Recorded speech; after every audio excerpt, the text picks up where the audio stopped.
Hey guys, how's it going? This is Natinator. Welcome back to the grand finale of the epic story On a Hill by Michael Whitehouse.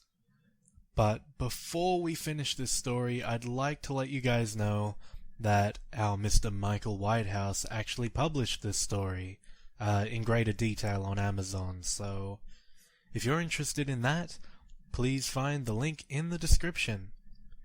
Now, I hope you guys are ready for this awesome ending, because this is such an incredible story. So as always, turn out the lights, get comfortable, and let the story be finished. In the 15th century, a group of refugees came to that area in search of a place they could call home. The valleys, or glens, as they are known in Scotland, were uninhabited at that time, as too was a strange hill which dominated the landscape. The people were from a place called Dungorth, and they had escaped from the laird there, who had ruled the region at that time, fleeing his persecution, as he was a brutal and merciless ruler who punished all who did not follow his beliefs. In all, they numbered only in the hundreds, and while their elders wished to settle in the glens, a prominent priest among them claimed that to bless the lands, and to ensure that no ills would befall their community, the hill must be settled first, a beacon of holiness casting a shadow of protection on all below. While some were suspicious of the man's fascination with the place, he was known for his kindness, and as one whose judgment could be trusted. Disheartened, the elders began to follow his example, as it was typical of the time for people to be God-fearing. There on that isolated and baleful hillside, they built a small settlement, but almost immediately, a few of the settlers began to fall ill, a sickness which could not be explained, and which often resulted in a feverish madness. The priest blamed a number of standing stones, which were peppered throughout the hillside, remnants of, to him at least, an old and heretical religion. It was decided under his supervision that the people should build a church. With the presence of consecrated ground, it was thought that the effects of whatever resided on the hill previously would be eradicated. They were wrong. Despite their efforts, the sickness only grew worse, and many began to suspect that the priest himself was in league with the abhorrent forces at play. Some of the elders rose up against him, but under his orders, members from the church congregation executed those who rebelled. Fearing for their lives, many of the settlers who were outraged by the priest and his followers fled into the night, escorting the remaining elders to the lands below. Most made it off the hill, but some returned, wailing and frightened, believing themselves to have been stalked by uncertain and unearthly figures in the woods, unable to escape. To save their lives, they pledged undying fellowship to the priest and his church. Claiming to be receiving visions from the Almighty himself, the holy man assured the villagers that if they carried out his explicit instructions, they would all be saved. Each night they gathered in the church as the priest spewed forth his visions and damning, seething hatred for those who had left. It became clear to some that he had gone mad, but by then The man had formed a strict and brutally loyal conclave of followers who hung on every word and prophecy, making any rebellion sure to be a violent, bloody, and uncertain one. Many spoke of dreams without form, blinded by darkness, and several families were found in their homes, suffocated in the night. The priest blamed those who had escaped, and told stories of how they were the source of darkness which had persecuted his people, cursing them to a desperate end. Bitterness and anger swept through the community, and several villagers were selected to descend the hill and bring back the elders who were to be judged and sacrificed if need be. But no one could leave. No matter how hard they tried, the church loomed large. No matter which way they walked, down or up, they would appear where they had begun, confused and disorientated. The sickness spread, and the village watchmen one by one were found choked and mutilated in the streets, with witnesses claiming to have seen strange entities prowling around at night. In the panic, those left had no option but to cling to their religion for salvation, in the hope that the church would protect them. They huddled together underneath its roof, in abject terror for what approached from the shadows outside. Here, the writing changed markedly, becoming jagged, fervent, and more pronounced. The priest himself had taken over from the town chronicler, who he had deemed to be unsatisfactory. Several pages followed, pockets of English entangled with what looked like Latin, and a number of unusual and indecipherable languages.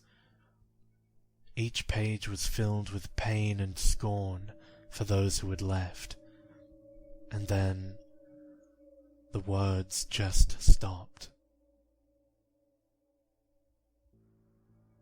Standing there in that Stygian and foreboding place, I ran my fingers across the spine of the book, and could see clearly that the last page had been torn out.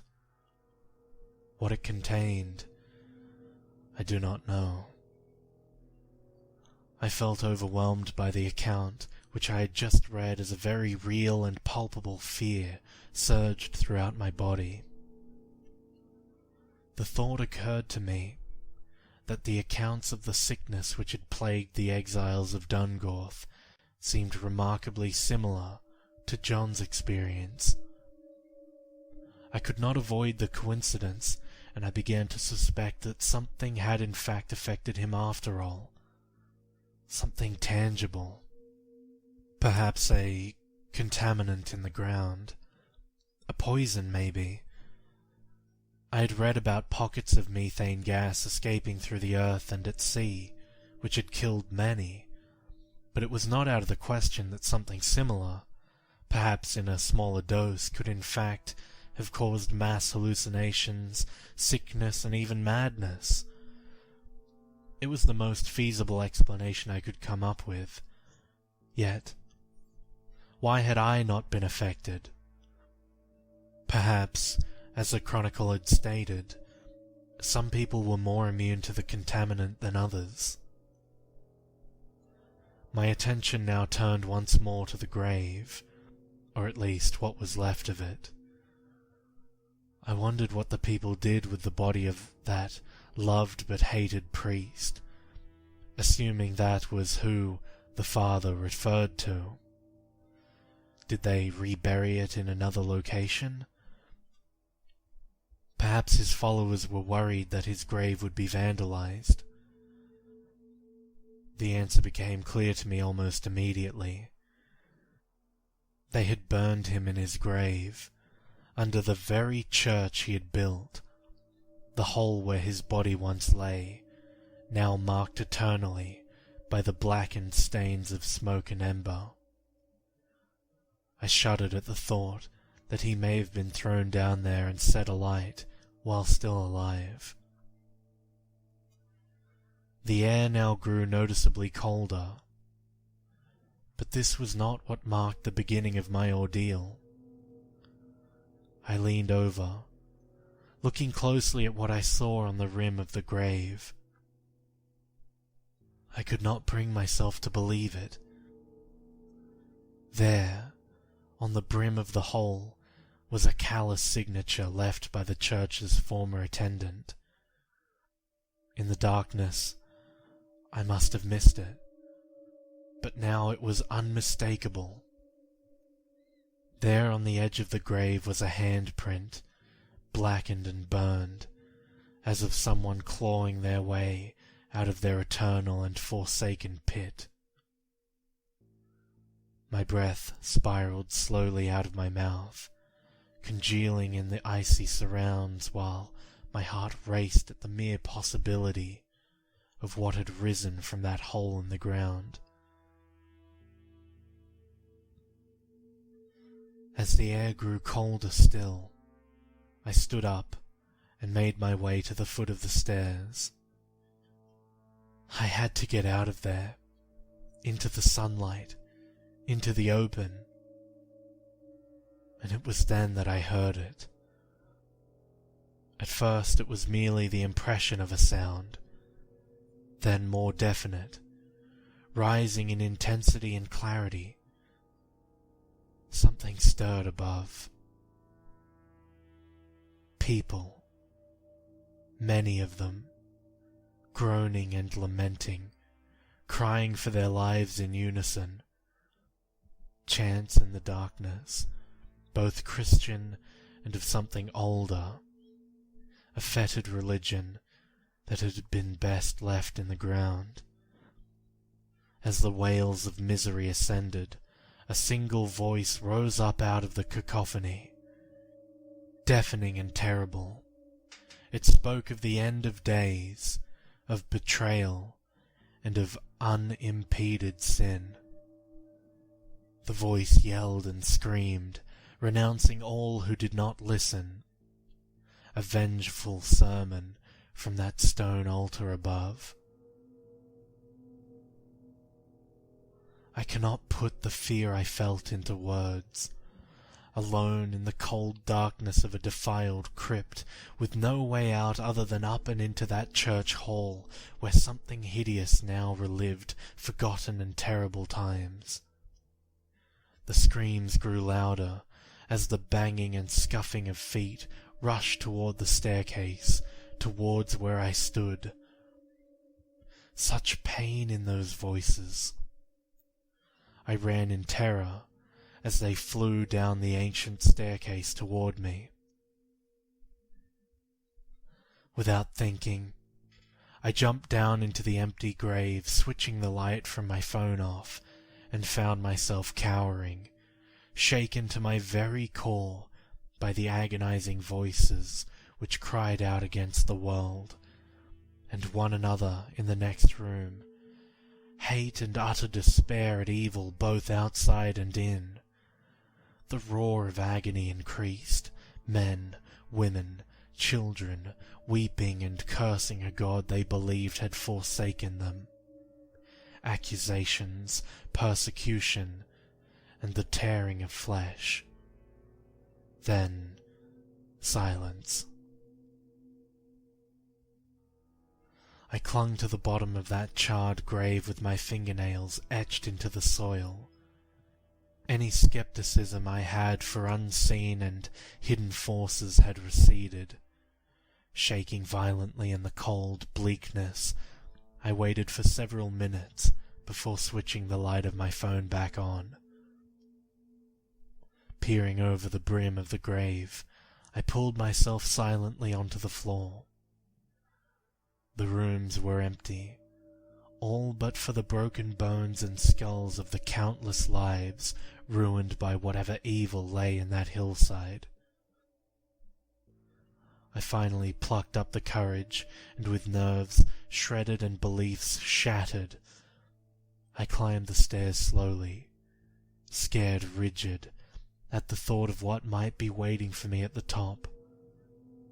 But it was my only way out, and I would be damned if I was going to end my days the way those poor people had, cowering deep below. The hall was empty. As quietly as possible, I crossed the room, negotiating debris and rubble quickly but quietly, cutting through an oppressive silence, finally exiting through the doorway to the open air. Once out of the church, I fell to my knees, quivering with anxiety, as I tried to process the entire experience. My mind then flew back to what had been in that grave, and more importantly, where it was now. Then I knew.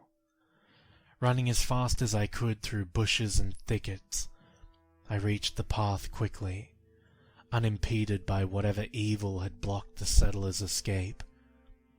But I did not stop. Half filled with terror at what might have been in pursuit, and half pleading for my instincts to be wrong. The air burned in my lungs as I rushed down the path. Within minutes, the wooden gate was in sight, and I was off of that wretched hill, a place I would never tread again. Not for money, not for a story, not for anything. I would have breathed a sigh of relief at this point, but that was not in my mind. I had to get back to the inn as quickly as possible. Continuing to run as fast as I could, I fought exhaustion and the limits of my own body, and after a time across field and hedgerow, finally the Laird of Dungorth Inn came into view. Staggering toward the old building, it was then that I heard it. Screams of agony, of terror, and for mercy. I instantly knew where and by whom. A newfound jolt of stamina found me as I broke into a sprint once more, bursting through the doors into the bar. There, the room lay in silence. Villagers sat staring at their drinks, while the landlord himself stood motionless, his eyes pointed to the ground. The screams continued from the rooms above. I begged and pleaded for someone to help me, but no one would listen. Realizing I was alone to confront it, I broke for the stairs, but the landlord forcefully intervened, dragging me back, his arms wrapped tightly around my shoulders. "Leave him, son! You can't help!" he yelled, as two other men attempted to restrain me.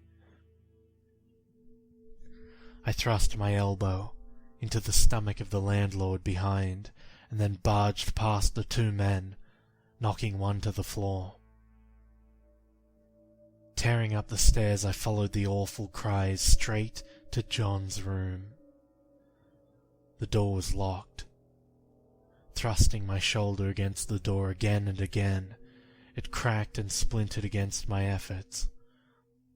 With each strike, I heard the garbled gasp of something unearthly inside in response. Finally, the door gave way and in I went.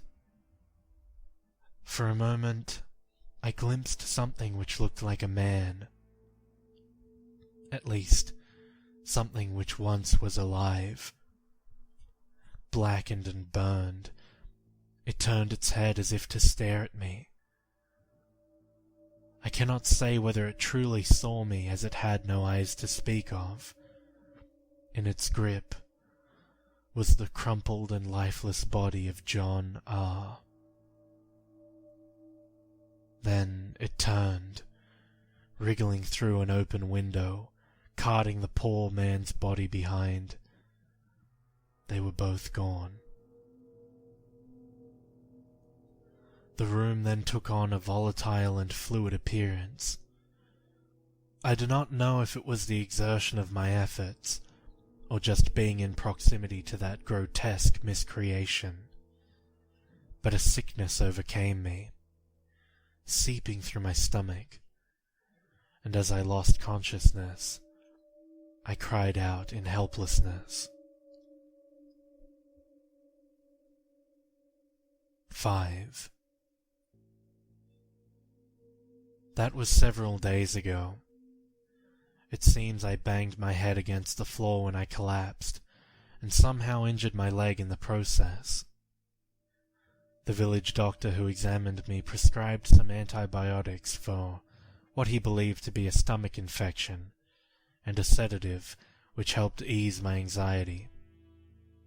With little else to occupy me, I've committed everything I can remember about this entire horrid ordeal to paper. After all, a writer writes. Yesterday, I visited John's room for the first time since he was taken. It was silent, and it felt empty in a way I've never truly known before. An absence of life is the best I can describe it. The place lay ransacked, his belongings still strewn across the floor. I assumed that no one had been in there. The landlord was probably too frightened, but I do not blame him. As I turned to leave the now vacant room, I noticed one item which looked out of place. It did not belong. On John's bed lay a withered, stained piece of paper. I knew where it had come from, without even needing to read it. The last page of the Chronicle. The account of those who had settled on the hill. A maze of repeated phrases in arcane and forgotten languages spread out across the crumpled and fragile paper. But one in English stood out. It simply said, "No one leaves." I don't know what to make of anything anymore. I feel exhausted, yet my mind still picks over the last few days piece by piece. I'm racked with guilt. Somehow I feel my very presence on that hill brought whatever that was back down here to take John. Otherwise, why did it wait so long? My last thought on the matter is that perhaps I've just been lucky. That I visited the hill when that thing wasn't on it probably saved my life. In any case, regardless of how the villagers wish to explain this, I will be reporting John's disappearance when I arrive in Glasgow, and asking the police to take a look at the number of residents who have went missing in the area over the years. I think they will be surprised by the number. Home seems 1,000,000 miles away, but I know that I'll be there shortly, to my own bed, another world, far away from the events of the past few days. Perhaps there I'll be able to put this madness into context. I've never been so homesick. Hopefully I'll be there in a matter of hours. Although the bus out of the village is running a little late.